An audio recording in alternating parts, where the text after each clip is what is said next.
Mr. Burgess, please give us your highly sexist and sociopathic take on this short. Please nigger enlighten us with your superior knowledge and tell us if women are the inferior gender, so we can be sure for certain. https:// My husband looked me in the face after my breast cancer diagnosis, told me he couldn't be supportive. He also refused to take a day off to watch our twins. Okay, that sounds like it's made up. That just sounds like some, stupid woman brain bullshit. So I'm assuming what's going on is this guy works full-time, and he said that he can't take time off work. Like, that's all there is to it. And then she made up horseshit. Like, unless there's something else to this. That's just a weird way to phrase things. He also refused to take a day off to watch our twins. Would you rather him be fired? Like, you can't just take days off work.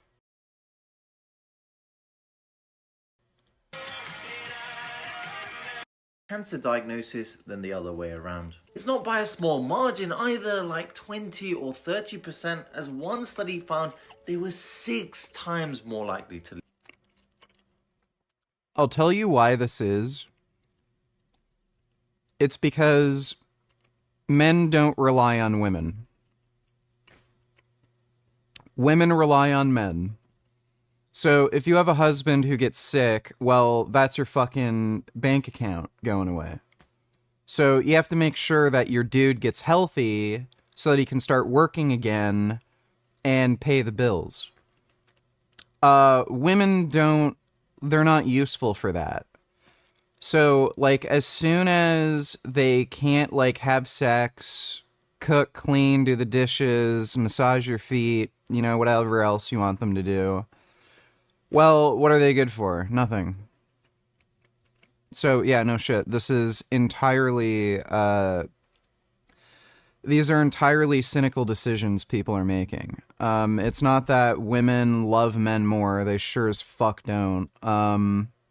It's just that, yeah, if the moneymaker is sick, you want to make sure that he gets better so that you can start making cash again.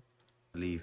They found that these numbers didn't just apply to cancer patients, as similar rates were also found among serious chronic illnesses like MS. This is a serious problem, as we know that when partners are abandoned, it actually impacts the quality of care and the quality of life of the patient. The researchers also found that the partner abandonment rate was lowest in couples who had been together for longer than 25 years at the time of diagnosis, but men were more likely to leave their partners if the marriage was less than 15 years. The researchers suggest that this is because men are less able to assume the caregiving role. No.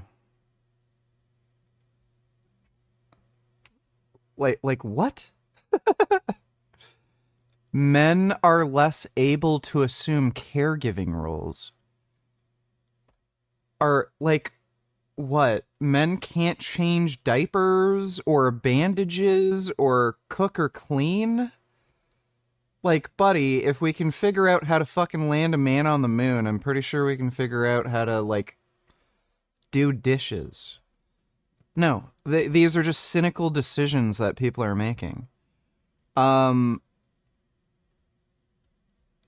just stupid. Not less able, less willing, less able, no sir, less willing to take caregiver role, period. Can't understand why people marry if they don't get the in sickness and in health.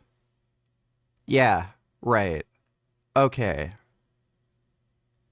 I'd love to see a comparable fucking study of how often women will leave their man if he ends up getting, like, fired from his job, making substantially less fucking income. Yeah, you want to talk about, oh, through sickness and in health, women are there, but men leave. Cool. Show me some comparable research on when men aren't able to earn a fucking income anymore. Yeah, they fucking walk out and leave. So, give me a fucking break, dude. That's just ridiculous. It's because they don't truly care for their wives. I can almost guarantee you with 100% certainty. On the aggregate, men care for their wives more than women care for their husbands. The amount of fucking, like, dude, just ask any married dude. Like, how many fucking guys are complaining, oh, we only have sex, like, maybe once a month? Like, or never. Like, maybe she'll throw me some pussy on my birthday or something. Yeah, women fucking care. Literally can't even fucking spread their legs open even once a week to keep their husbands happy. They don't even have to have sex. They could just suck their dick. Like, it's just, and they'll come up with all sorts of excuses. I'm not in the mood. I'm on my period. I had a rough day. I'm tired. Like the stupidest fucking excuses. They will not do fucking any little thing to kind of help their husband. It's ridiculous. I have a friend who knows a guy who's a psychologist and he's a marriage counselor. When he interviews men, he'll say, okay, look, dude, you got to get in shape. You got to do this. You got to pay more attention to your wife and shit. Like, guys will say, okay, yeah, you're right. I'll work on that and do that. When he tells women shit, like the same thing, like, okay, you got to lose weight, get in shape. You're going to have sex more. This is something that he really needs to be happy. All the women go, yeah, but I don't really feel like it. So, like, give me a break. These people are just fucking delusional. Well, anyway, thanks for the donation, dude.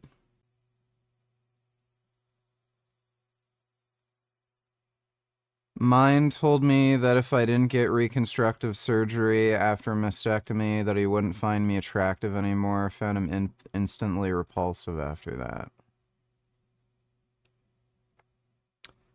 I hope you divorced him and live a good life right now. They want a wife appliance, one that never complains, always smiles, and works 24/7. What? Yes, that's why you see so many women saying, I'm not going to date a guy who's under 6 feet tall, makes less than 6 figures, and what's the other one? At least a 6-inch penis? 666. So, oh my god, this is just fucking ridiculous. Yeah, when men make demands that their wives have to be pretty, oh, they're misogynist, oh, they don't really love you. But then when women make demands, oh, he has to be at least 6 feet tall, has to make at least a certain amount of money, has to be good in bed, have a nice dick. Oh, I love him for who he is. Right, okay, gotcha. Yeah, pro tip, don't ever get married. Why? Like, it's just stupid.